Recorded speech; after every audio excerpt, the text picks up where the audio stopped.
ត្រីនេះប្រភពមកពីណាបងត្រីក្នុងស្រុកឬក៏ត្រីនាំចូលចុះមួយនេះមកពីណាដែរបងហើយត្រីងៀតនេះមកពីណាដែរបងចាំតិចទេ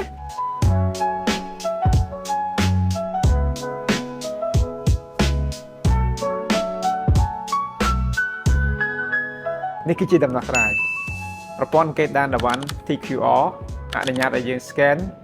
ដើម្បីដឹងពីប្រភពនិងទទួលបានព័ត៌មានផ្សេងៗទៀតពីការផលិតឧទាហរណ៍ដូចជាត្រីងៀតមួយនេះយើងអាច scan ទៅលើ QR code យើងនឹងទទួលបានព័ត៌មានទាក់ទងជាមួយនឹងប្រភពត្រីងៀតនេះគឺមកពីខាងអ្នកផ្គត់ផ្គង់ឈ្មោះង៉ែតសុធាគាត់ជាអ្នកចិញ្ចឹមនៅខាងសៀមរាបអ្នកផលិតគឺក្រុមហ៊ុន AT Food ដែលមានអាស័យដ្ឋាននៅខាងសៀមរាបដែរហើយអ្នកផលិតនេះគាត់ទទួលបានវិញ្ញាបនបត្រ Full CQF ពីខាងរដ្ឋបាលជលផលនិងវិញ្ញាបនបត្រចុះបញ្ជីផលិតផលនៅស្តង់ដារជាតិកម្ពុជានិងព័ត៌មានផ្សេងៗទៀតទាក់ទងជាមួយនឹងស្តង់ដារសុវត្ថិភាពនៃផលិតផលនិងសហគ្រាសរបស់គាត់